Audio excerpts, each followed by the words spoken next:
লাগে, শুনতেও ভালো লাগে। আমি গুনাহগার মানুষ, আমারই যদি ভালো লাগে, না জানে আল্লাহর কত ভালো লাগে।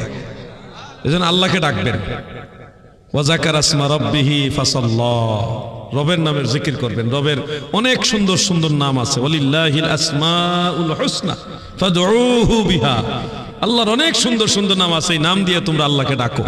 ইয়া আল্লাহ, ইয়া রহমান, ইয়া রহিম ডাকবেন। আল্লাহর যেই নামটা ভালো লাগে ওটা নিয়ে ডাকবেন। ইসমে জাত হলো আল্লাহ, এটা বেশি বেশি ডাকবেন।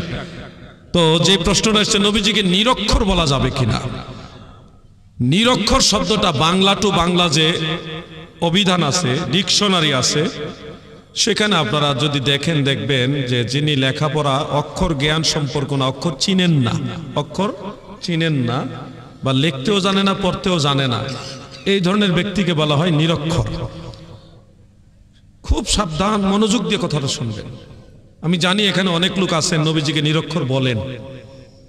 আমরা যারা সুন্নি, দয়াল নবীজির ক্ষেত্রে নিরক্ষর শব্দটা বলি না।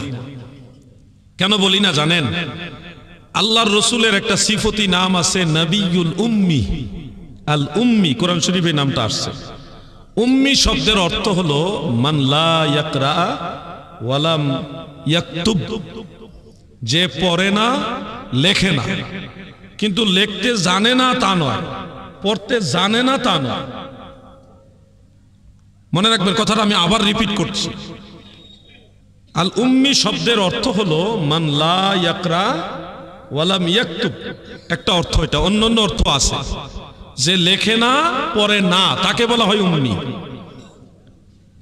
লিখতে জানে না তা নয়, পড়তে জানে না তা নয়, উনি লেখে না, পড়ে না। যেমন ধরেন, ইন্নাল্লাহা লা ইয়াহদি কওমাজ জালিমিন, নিশ্চয় আল্লাহ জালিম সম্প্রদায়কে হেদায়েত করেন না। লা ইয়াহদি, লা ইয়াহদি মানে হেদায়েত করতে পারেন না নাকি করেন না? আল্লাহ কি হেদায়েত করতে পারেন না নাকি করেন না? আল্লাহর ক্ষেত্রে পারেন না বললে তো ঈমানই থাকবে না। ফাআলুল লিমা ইউরিদ, আল্লাহ যেটা চান সেটাই করতে পারেন। ইন্নাল্লাহা আলা কুল্লি শাইইন কাদির, সর্ববিষয়ে আল্লাহ সর্বশক্তিমান, কিন্তু সকল প্রকার অশোভনীয় কাজ থেকে আল্লাহ তাআলা পুত পবিত্র।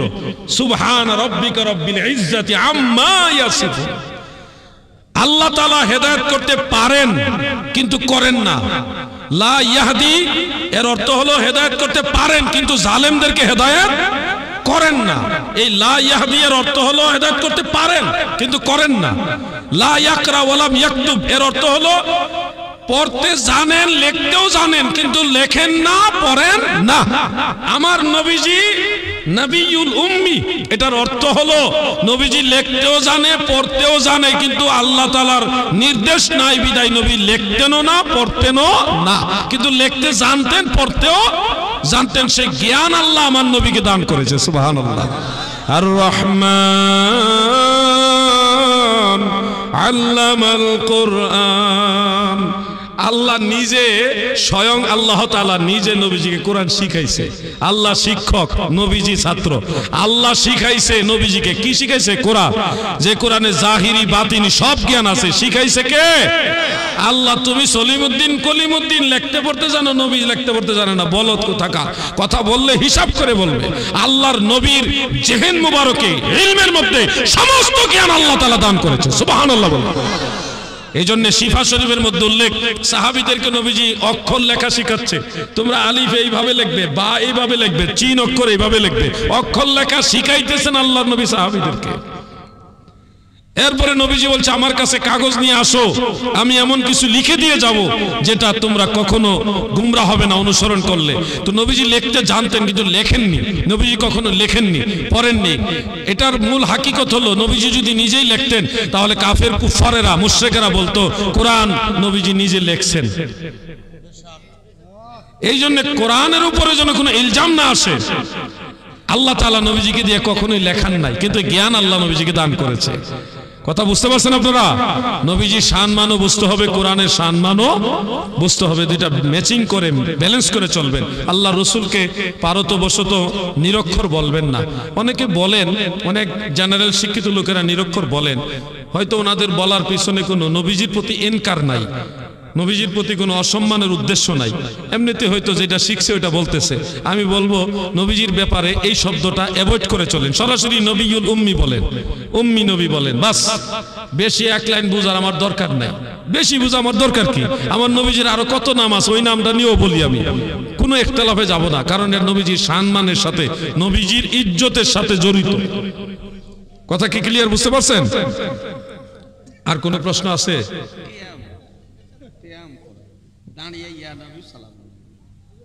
আমি হুজুর অনুমতি না দিলে প্রশ্ন মাঠ থেকে নিব না। দাঁড়িয়ে নবীজিকে ইয়া নবী সালামু আলাইকা বলা যাবে কিনা, এখানে দুইটা পার্ট, একটা হলো দাঁড়ানো অবস্থায় নবীজিকে সালাম দেওয়া, আর একটা হলো ইয়া নবী সালামু আলাইকা বলা। মনে রাখবেন, আমরা যে দাঁড়িয়ে নবীজিকে সালাম দেই, এটা মূলত সাহাবাই কারামের কাছ থেকে এসছে। অনেক ভাইরা বলে সাহাবারা মিলাদ পড়ছে কিনা, কিয়াম করছে কিনা, ইমাম আবু হানিফা করছে কিনা, উমুক করছে কিনা, বিভিন্ন প্রশ্ন করেন। আবু বকর সিদ্দিক করেছে কিনা, উমর করেছে কিনা, সাহাবীরা করেছে কিনা, এই প্রশ্নগুলি করে কিনা ভাই? আজকে আপনারা নোট করে নেন, সাহাবাই কারাম দাঁড়িয়ে নবীজিকে সালাম দিয়েছে। একটা দলিল আমি এখন আপনাদের শোনাবো, সেটা পবিত্র কোরআনের সূরা আহজাবের 56 নম্বর আয়াত। কত? 56 নম্বর আয়াত, যেটা আপনারা নিশ্চয়ই পারেন। ইন্নাল্লাহা ওয়া মালাইকাতাহু ইউসাল্লুনা আলান নবী ইয়া আইয়ুহাল্লাযীনা আমানু সাল্লু আলাইহি ওয়া সাল্লিমু তাসলিমা। এই আয়াতের তাফসীরের মধ্যে হাফিজুল হাদিস ইমাম আবু জাফর ইবনু জারির আত-তাবারি রাহমাতুল্লাহ আলাইহি, তিনি, এটা বেশি দিন আগের কিতাব না, মাত্র 1100 বছর আগের কিতাব। বেশি দিন হয়েছে? বেশি দিন হয় নাই, মাত্র 1100 বছর হয়েছে। সেই কিতাবের মধ্যে এই আয়াতের তাফসীরের মধ্যে সহিহ সনদে হাদিসটা উল্লেখ। যখন এই আয়াতে কারিমা নাজিল হলো, হযরতে কাআব ইবনু উজরা রাদিয়াল্লাহু আনহু, আল্লাহর রাসূলের সাহাবী, তিনি বলেন, আল্লাহর আদেশ হলো ওয়াসাল্লিমু তাসলিমা, আমার নবীকে তাজিম করে তাকিদ দিয়ে বলতেছে, অতীব মহব্বত তাজিম করে সালাম দাও। আমার নবীকে তাজিম করে কিভাবে সালাম দেওয়া যায় গো, এই চিন্তা করে হযরতে কাব ইবনে উজরা বলেন, ফাকুমতু ইলাইহি আই ইলান নবী সাল্লাল্লাহু আলাইহি ওয়াসাল্লাম ওয়া কুলতু আসসালামু আলাইকা আইয়ুহান নবী ওয়া রাহমাতুল্লাহি ওয়া বারাকাতুহু। কাব ইবনে উজরা বলেন, ওয়াসাল্লিমু তাসলিমা, এই আয়াত যখন নাজিল হইল, আল্লাহ আদেশ দিল যেইভাবে তাজিম করে নবীজিকে সালাম দেওয়া দরকার, ওইভাবে তাজিম করে নবীকে সালাম দাও। আমার আল্লাহর আদেশ পাওয়ার সাথে সাথে আমি কাব ইবনে উজরা নবীজির সামনে দাঁড়াইয়া আল্লাহর নবীকে সালাম দিলাম। সুবহানাল্লাহ। অতএব নবীজির প্রতি তাজিম প্রদর্শনার্থে দাঁড়িয়ে দাঁড়িয়ে নবীজিকে সালাম দেওয়া সুন্নতে সাহাবা। কেউ যদি মনে করেন জিয়াদি ভাই এটাকে আসলে হাদিসে আসেনি, সহিহ হাদিস নেই, আমি বলবো আসেন, আমি দেখাবো আপনাকে, ভাই হিসেবে ভালোবেসে দেখাবো, কোনো ঝগড়া না। আপনার কিতাবটা নিয়ে আসেন তাফসীরে তাবারি, আমি ওটা থেকে বের করে দেখাবো, নিয়ে আসেন। আর যদি কিতাব না থাকে, অনলাইনে সুবিধা হয়, আমি গুগল থেকে কিতাব বের করে দেখাবো, আপনি আসেন, কিন্তু ঝগড়া করবেন না। এখানে একটা প্রশ্ন দাঁড়ায় যে হুজুর, সাহাবী তো নবীজিকে দেখে দেখে দাঁড়িয়েছে, না দেখে নবীজিকে দাঁড়ানো অবস্থায় সালাম দেওয়া যাবে কিনা, এই প্রশ্নটা দাঁড়াতে পারে। আমি বলবো হ্যাঁ, দেওয়া যাবে, না দেখলেও দাঁড়িয়ে আল্লাহ রসুলকে সালাম দেওয়া যাবে। তার দলিল হলো আবু দাউদ, তিরমিজি, ইবনে মাজাহ, নাসাই, মিশকাত, আরো বহু কিতাবে হাদিস, 10 জন সাহাবী থেকে হাদিসটা আছে। নবী আকরাম সাল্লাল্লাহু আলাইহি সাল্লাম বলেছেন, ইজা দাখালা আহাদুকুমুল মাসজিদা ফালিয়ুসাল্লিম আলান নবী সাল্লাল্লাহু আলাইহি সাল্লাম, তোমাদের মধ্যে কেউ যখন মসজিদে প্রবেশ করবে তখন আল্লাহর নবীকে, তোমাদের নবীর উপরে সালাম দিবে, এরপরে মসজিদে প্রবেশের দোয়া পড়বে। বলুন, এই ভারতবর্ষে, এই পশ্চিমবঙ্গে আপনারা যারা মসজিদে প্রবেশ করেন, তখন নবীজিকে সালাম দেওয়ার সময় নবীজিকে দেখে দেখে দিবেন না, না দেখেই দিবেন? এই জন্য বোঝা যায় নবীজিকে না দেখলেও দণ্ডায়মান অবস্থায় সালাম দেওয়া যাবে। ভাই আমার, কবরস্থানের পাশে গিয়ে আপনারা সালাম দেন না? কিভাবে সালাম দেন বলেন তো একটু? আসসালামু আলাইকুম ইয়া আহলাল কুবুর, তাই না? এখানে ইয়া হরফে নেদা সহকারে কিন্তু আপনি বলতেছেন, সম্বোধন করে ডাক দিয়ে বলতেছেন, হে কবরবাসী, তোমাদের উপর আমার সালাম। আপনারা নিশ্চয়ই জানেন, মানুষ মারা গেলে বিশেষ কিছু আল্লাহর খাস বান্দা ব্যতীত আর কেউ কবরে থাকে না। যারা মুমিন বান্দা তারা ইল্লিনে চলে যায়, ওই সপ্তম আসমানের উপরে। আর যারা বেঈমান তারা জমিনের তলদেশে সিজ্জিনে চলে যায়। কেউ কিন্তু কবরে নাই, কবরে ডেড বডি। কিন্তু এখানে দাঁড়িয়ে তাদেরকে দেখেনও না, তারা এখানে উপস্থিত নাই, তাদের রুহু চলে গেছে উপরে বা নিচে, উপস্থিত নাই, তাদেরকে দেখেনও না। না দেখা সত্ত্বেও কবরস্থানে কিনারে দাঁড়িয়ে ইয়া হরফে নেদা সহকারে ইয়া আহলাল কুবুর বলছেন, দাদু আপনার এলাকার একজন সাধারণ মুসলমান সে মারা গেছে, সাধারণ মুসলমানদের কবরস্থানের কিনারে দাঁড়ায়া না দেখে যদি তাদেরকে সালাম দেওয়া যায়, রাহমাতুল লিল আলামিনকে না দেখে আরো বেশি সালাম দেওয়া যাবে। ঠিক না ঠিক?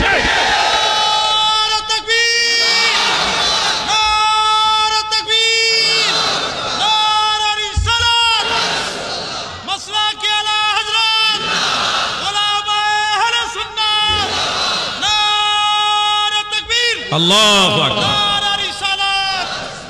সম্মান করার জন্য দেখা শর্ত না, দেখলেও সম্মান করা যায়, না দেখলেও সম্মান করা যায়। আপনাদের এখান থেকে কেবলা কোন দিকে? পশ্চিম কোন দিকে? কোন দিকে? এদিকে নাকি? আচ্ছা, আপনারা এখানে বলেন কারা কারা রাত্রেবেলায় কাবার দিকে পা লম্বা করে ঘুমান? হাত উঠান। কেউ পা লম্বা করে ঘুমান না? আচ্ছা, আলহামদুলিল্লাহ, খুশি হলাম। আচ্ছা, এই কাবার দিকে ফিরে পেশাব পায়খানা করেন কারা কারা? হাত উঠান। কেউ না? আমরা তো কাবার দিকে জেনে শুনে থুতুও ফেলি না, কাবাকে তাজিম করি। কেন? আল্লাহ বলেছেন, ওয়া মান ইউআজ্জিম শাআইরাল্লাহ ফাইন্নাহা মিন তাকওয়াল কুলুব। আল্লাহর নিদর্শন সমূহকে তাজিম করা এটা কালবের তাকওয়া। এই জন্য কাবা ঘরকে যদি না দেখে সম্মান করা যায়, কাবা ঘরকে যদি না দেখে ইজ্জত করা যায়, আমার নবী কাবারও কাবা, আল্লাহর নবীকে না দেখে আরো বেশি সম্মান করা যাবে। ঠিক না ঠিক?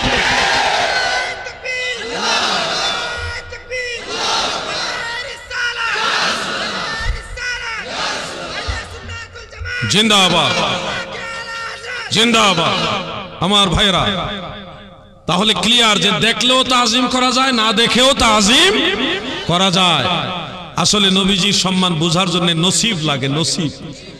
ওই মানুষগুলি নসিব মন্দ যে আল্লাহ রসুলকে ইজ্জত করতে পারছে না, তার কপাল মন্দ। এবার বলবো ইয়া নবী সালামু আলাইকা, এটুকুর ব্যাখ্যা। ইয়া নবী মূলত ইয়া আইয়ুহান নবী। মনে রাখবেন, কোরআনুল কারীমের একাধিক জায়গায় আল্লাহ তাআলা নবীজিকে ইয়া আইয়ুহান নবী বলে সম্বোধন করেছেন। যেমন ইয়া আইয়ুহান নবিয়্যু ইন্না আরসালনাকা শাহিদাও ওয়া মুবাশশিরাও ওয়া নাযীরা। এরকম আরো অনেক জায়গায় আমার আল্লাহ নবীজিকে ইয়া আইয়ুহান নবী বলেছেন। শরহে জামি সহ বেশ কয়েকটা নাহুর কিতাবে আমি দেখলাম, ইজা ক্বালা ইয়া রাজুলু ফামানাহু কামানা ইয়া আইয়ুহার রাজুল। কেউ যদি বলে ইয়া রাজুলু, রাজুলু নাকেরা, ইয়া হরফে নেদা হিসেবে রাজুলু মারেফা হয়েছে। তো কোন নাকেরা শব্দকে যদি কেউ হরফে নেদা দিয়ে সম্বোধন করে ইয়া রাজুলু বলে, এটার মানা হয় কা মানা ইয়া আইয়ুহার রাজুল। ঠিক এই কায়দায় কেউ যদি বলে ইয়া নবী, এটার মানা হবে ইয়া আইয়ুহান নবী। কেউ যদি বলে ইয়া রাসূল, এটার মানা হবে ইয়া আইয়ুহার রাসূল। এই জন্য ইয়া নবী আসল মে ইয়া আইয়ুহান নবী হয়। আমার নবীজিকে ইয়া নবী বলে ডাকলে এটা পবিত্র কোরআনের ইয়া আইয়ুহান নবী দ্বারা প্রমাণ হয়ে যায়। সুবহানাল্লাহ। এখন যে বলবে ইয়া নবী কোরআনেও নাই হাদিসেও নাই, সে আসলে নাহু বুঝে না, গ্রামার বুঝে না, আন্তর্জাতিক ক্ষতি সম্পন্ন বক্তা। তাহলে ইয়া নবী, আমার কথা হলো ভাই, ইয়া নবী যদি তোমার বলতে খারাপ লাগে তাহলে আসসালাতু ওয়াসসালামু আলাইকা ইয়া রাসূলুল্লাহ অমনি বলো। তুমি যেমনে পারো অমনি দাঁড়ায় সালাম দাও। সালাম তো দিবা, তুমি তো এমনেও দাও না অমনেও দাও না, তুমি তো কোনোভাবেই নবীজিকে সালাম দেওয়ার পক্ষে না, আবার বিরোধিতা করার পক্ষে। তাহলে তুমি তো আমল নষ্টকারী, শয়তানের একটু দালালি করা হচ্ছে শয়তানের, তাই না? আপনি তো নিজেই আমল করেন না, কোনোভাবেই করেন না, তো ইয়া নবী খুঁজে লাভ কি আপনার? আপনার ইয়া নবী ভালো লাগে না, ইয়া ইউহান নবী আসসালামু আলাইকুম ওইভাবে বলেনই তো না, কোনোভাবেই তো নবীজিকে সালাম দিচ্ছেন না, তাহলে আপনি ইয়া নবীর দলিল খুঁজে লাভ কি?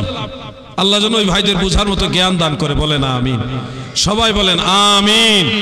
আপনাদের এই পশ্চিমবঙ্গে একটা ভুটকা মৌলবী আছে, ভুটকা মানে মোটা মৌলবী আর কি, নাম বলবো না, এই মাঝে মধ্যে আলা হযরতের ব্যাপারে উল্টা পাল্টা কথা বলে, নাম বললে ভাইরাল হয়ে যাবে রাতারাতি, এই জন্য নাম বলা যাবে না, যার তার নাম এই জবানে আনা যাবে না।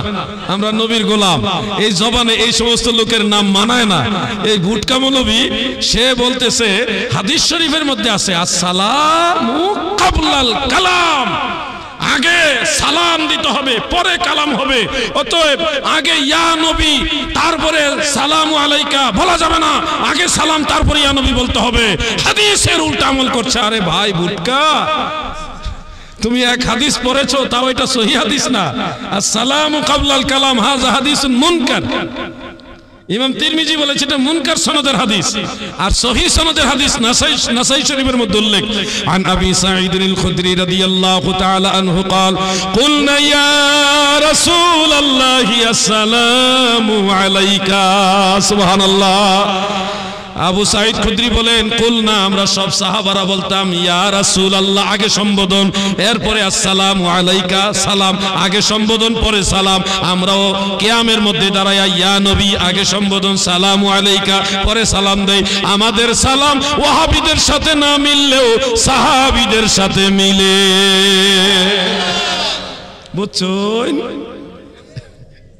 এটা আমাদের বাংলাদেশে ময়মনসিংহ একটা জেলা আছে, ওই এলাকার মানুষের সুর, তারা বলার সময় একটু সুর টেনে টেনে বলে, বুঝছেন? এই জন্য আপনাদের ওইভাবে জিজ্ঞাসা করলাম। হুজুর আর প্রশ্ন আছে? অন্য প্রশ্ন নিব না হুজুরের অনুমতি ছাড়া। জানাজার নামাজের পর দোয়া করা, মাটি দেওয়ার পর দোয়া করা। জানাজার নামাজের পর দোয়া এবং দাফন করার পরে দোয়া। দাফন করার পরে দোয়া করা সুন্নত, জানাজার পরে দোয়া করা মুস্তাহাব। দাফন করার পরে হাত তুলে দোয়া আল্লাহ রাসূল সাল্লাল্লাহু আলাইহি ওয়াসাল্লাম নিজে করেছেন, এই মর্মে মুসনাদু বাজ্জারের মধ্যে সরাসরি হাদিস আছে। আর ইবনে মাজাহ শরীফে হাত তোলার কথা নাই। ইজা ফারাগা মিন দাফিনিল মাইয়িত, তোমরা যখন মাইয়িতের দাফনের কাছ থেকে ফারেগ হবে তখন তার কাছে অবস্থান করবে এবং তার জন্য মাগফিরাত ইস্তিগফারু লি আখিকুম, এটা অন্যান্য কিতাবে এইভাবে আছে, তোমরা তোমাদের ভাইয়ের জন্য মাগফিরাত কামনা করবে। কিন্তু হাত তোলার কথা সেখানে নাই। মুসনাদু বাজ্জারের মধ্যে আছে, হযরত আব্দুল্লাহ ইবনে মাসউদ রাদিয়াল্লাহু আনহু বর্ণনা করেছেন রাসূল আকরাম সাল্লাল্লাহু আলাইহি সাল্লাম লাশ দাফন করার পরে রাফা ইয়াদাইহি, দুই হাত উঁচা করতেন, এরপরে দোয়া করতেন। সুবহানাল্লাহ বলে। এজন্য দাফন করার পরে হাত তুলে দোয়া করা সুন্নতে রাসূল সাল্লাল্লাহু আলাইহি সাল্লাম। জানাজার পরে দোয়া করা মুস্তাহাব, এটা বিভিন্নভাবে প্রমাণিত, আল্লাহ রাসূল এবং সাহাবায়ে কেরাম থেকে প্রমাণিত রয়েছে। যেমন একটা হাদিস, প্রসিদ্ধ হাদিস, এটা ইমাম বাইহাকির দালাইলুন নবুয়তের মধ্যে সনদ সহকারে আছে। আর সবচেয়ে সুন্দর ইমাম বুখারীর উস্তাদ ইমাম মুহাম্মদ ইবনে সাদ রাহমাতুল্লাহ আলাইহির তাবাকাতুল কুবরা, সেই কিতাবের মধ্যে উল্লেখ আছে। আলহামদুলিল্লাহ যতগুলি কিতাবের নাম বলি সবগুলি কিতাব আমার কাছে মওজুদ আছে। আলহামদুলিল্লাহ আমার জীবনে সবচেয়ে বেশি পরিশ্রম করেছি কিতাব সংগ্রহ করার পিছনে। কত লক্ষ বললে হবে না, কোটি কোটি টাকার কিতাব আমি সংগ্রহ করেছি। আলহামদুলিল্লাহ এক একটা মানুষের এক একটা নেশা থাকে, আল্লাহ আমার একটা নেশা দিছে কিতাবের। সারা পৃথিবীর যেখানে কিতাবের সন্ধান পাবো ওখান থেকে কিতাব কিভাবে আনা যায়, ওই ধান্দা, ওই টেনশন আল্লাহ আমার মাথায় সেট করে দিছে আলাদা। এজন্য তাবাকাতুল কুবরা ইবনে সাদ, সেই কিতাবের মধ্যে হাদিসটা সনদ সহকারে উল্লেখ রয়েছে। ইমাম বুখারীর সহি গ্রন্থের সরা উমদাতুল কারির মধ্যে হাদিসটা উল্লেখ আছে, মেশকাতের সরা মেরকাতেও আছে, আরো বহু কিতাবে হাদিসটা রয়েছে। লাম্মা ইলতাকান নাসু বিমুতা জালাসা রাসূলুল্লাহ সাল্লাল্লাহু আলাইহি ওয়াসাল্লাম আলাল মিম্বারে, যখন মুতার যুদ্ধ সংগঠিত হচ্ছে ওই সামদেশে নবীজি মসজিদে নববীর মিম্বর শরীফের মধ্যে আরোহণ করলেন। ফাকুশিবা লাহু মা বাইনাহু ওয়া বাইনা শাম, নবী করিম সাল্লাল্লাহু আলাইহি সাল্লাম এবং শাম দেশের মাঝে দূরত্বের পর্দা আল্লাহ সরাই দিলেন। ফলে যুদ্ধের ময়দানে কে কি করছেন সব নবীজি নিজের চোখে দেখতেছেন। সুবহানাল্লাহ বলেন। এক পর্যায়ে নবীজি বলেন, আমার ভাই জাফর শহীদ হয়ে গেছে। ফাসাল্লা আলাইহি রাসূলুল্লাহ সাল্লাল্লাহু আলাইহি ওয়াসাল্লাম ওয়া দাআ লাহু ওয়া ক্বালা ইস্তিগফারু লাহু। সুবহানাল্লাহ বলেন। আল্লাহর নবী রাহমাতুল লিল আলামিন মদিনা থেকে হযরতে জাফর রাদিয়াল্লাহু আনহুর জানাজার নামাজ পড়লেন। ফাসাল্লা আলাইহি, তার উপরে নবীজি সালাত আদায় করলেন, জানাজা পড়লেন। ওয়া আতিফা ওয়া দাআ লাহু, নামাজের পরপরই আবার নবীজি দুই হাত মোবারক তুলে দোয়া করেছেন। সুবহানাল্লাহ। এখন আপনারা আমাকে বলেন, আল্লাহর নবী যেহেতু জানাজার পরে দোয়া করেছে, সেহেতু জানাজার পরে দোয়া জায়েজ না নাজায়েজ? আওয়াজ দিয়ে বলেন।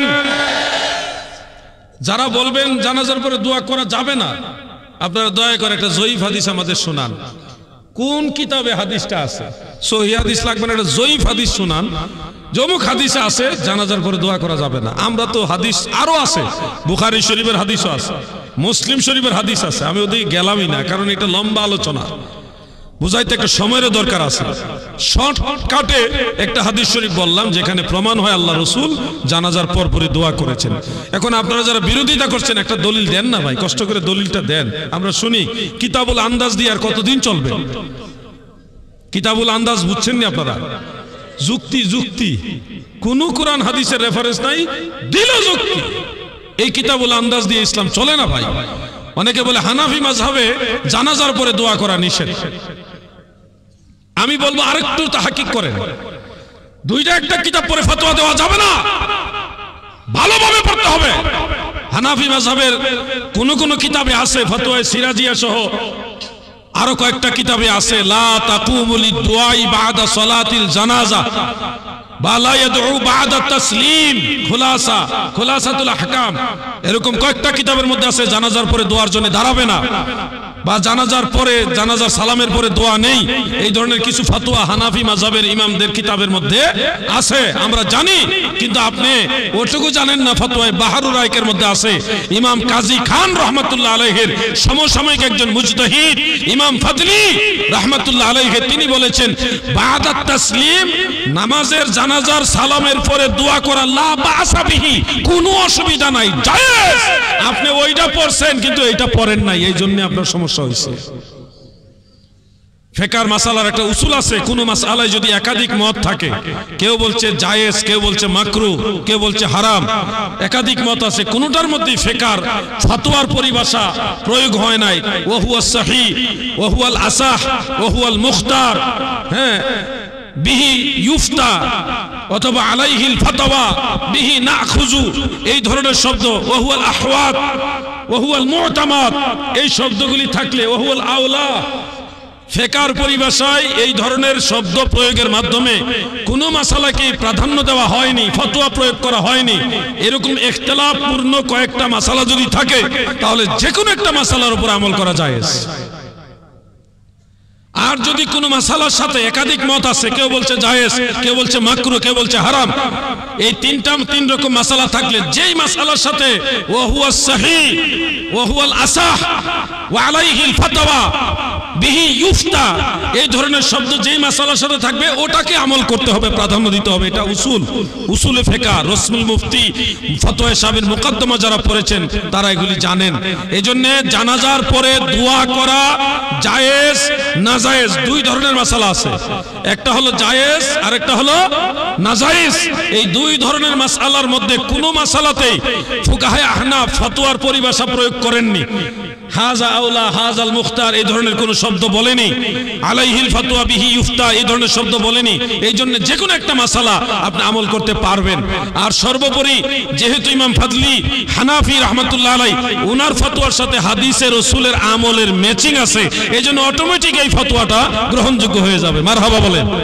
এজন্য জানাজার পরে দোয়া করা হাদিসের আলোকেও জায়েজ, ফিকহের আলোকেও জায়েজ। আল্লাহ আমার ভাইদের বুঝার তৌফিক দেন, বলেন আমিন। সবাই বলেন আমিন। নাবির নূর না মাটি? এটা হুজুর অনেক বড় প্রশ্ন, ছোট্ট করে তো বলা হয়। নবী করিম সাল্লাল্লাহু আলাইহি সাল্লাম নূর, নূরে মুজাসসাম এবং সর্বপ্রথম সৃষ্টি, সর্বপ্রথম মাখলুক, বেমিসাল বেনজির মাখলুক। আল্লাহ তাআলার হিকমতে কামেলা দ্বারা বেলা ওয়াসিতা নূরে মুহাম্মাদি সৃষ্টি করেছেন। সেই নূরে মুহাম্মাদি হলো বাসারে মুহাম্মাদি। হযরত মুজাদ্দিদ আল ফিসানি রাহমাতুল্লাহ আলাইহি মাকতুবাত ইমামে রব্বানির মধ্যে উল্লেখ করেছেন, আল্লাহ তাআলা যে নূরে মুহাম্মাদি সৃষ্টি করেছিলেন সেটাই হলো বাসারে মুহাম্মাদি। এখানে নবীজির জিসম মুবারকে জড়জগতের কোনো পদার্থ মানে মাটি, পানি এই ধরনের কোনো জিনিস দিয়ে নবীজিকে সৃষ্টি করা হয়নি। সেই নূরে মুহাম্মাদিকে বাসারে মুহাম্মাদি হিসেবে প্রকাশ করা হয়েছে। সুবহানাল্লাহ। ইমাম ইবনে হাজার বক্কি উনি বলেছেন শরহে শামাইলের মধ্যে, আর ইমাম মুল্লা আলী কারি মিশকাতে শরহ মেরকাতের প্রথম খণ্ডের মধ্যে এটা নোট করেছেন এইভাবে, ওয়াখতালাফাতির রিওয়ায়াতু ফি আউয়ালিল মাখলুকাত ফাহাসিলুহা কামা বায়ানতুহা ফি শরহে শামাইল তিরমিজি আন্না আউওয়ালাহান নূর আল্লাযী খুলিকা মিনহু আলাইহিস সালাতু ওয়াস সালাম সুম্মাল মাউ সুম্মাল আরশ। যা প্রথম সৃষ্টি কি এই রিওয়ায়াতগুলির মধ্যে মতানৈক্য রয়েছে, তবে মূল বক্তব্য হলো সর্বপ্রথম আল্লাহ নূর সৃষ্টি করেছেন, যে নূর থেকে আল্লাহ তাআলা নবী করিম সাল্লাল্লাহু আলাইহি সাল্লামকে সৃষ্টি করেছেন। সুবহানাল্লাহ। এটা আহলে সুন্নাত ওয়াল জামাতের সমস্ত ইমামদের ফয়সালা, আমার একক ফয়সালা না, সমস্ত ইমামদের ফয়সালা এটা। এজন্য আমরা নবীজিকে নূর বলি, নূরে মুজাসসাম বলি, নূরের তৈরি বলি। আমাদের কথার সাথে আইম্মায়ে আহলে সুন্নাতের দলিল আছে, কোরআনের দলিল আছে, হাদিসের দলিল আছে। কিন্তু যারা মাটির তৈরি বলে তাদের দলিল হলো মিনহা খালাকনাকুম। ভাই আয়াতের জেহেরি অর্থ তরজমার উপরে মাসআলা বা কোনো ফতোয়া নির্ভর করে না।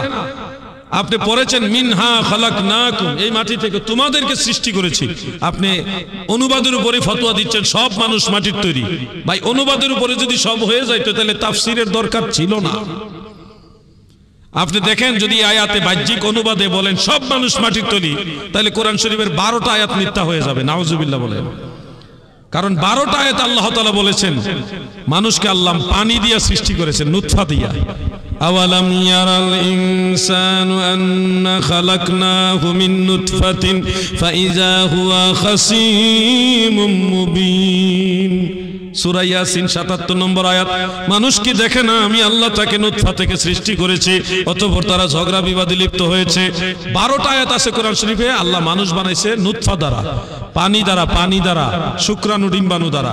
তাহলে মিনহা খালাকনাকুম, এই মাটি দিয়ে তোমাদেরকে বানাইছি। সব মানুষ যদি মাটির তৈরি হয়ে যায় তাহলে তো ওই 12টা আয়াত আল্লাহ বলছে মানুষ বানাইছি নুতফা দিয়া, পানি দিয়া, তো ওই আয়াত ভুল হয়ে যাইতেছে না? আপনাকে এই জন্য মুফাসসিরিনে কেরামদের সহযোগিতা নিতে হবে।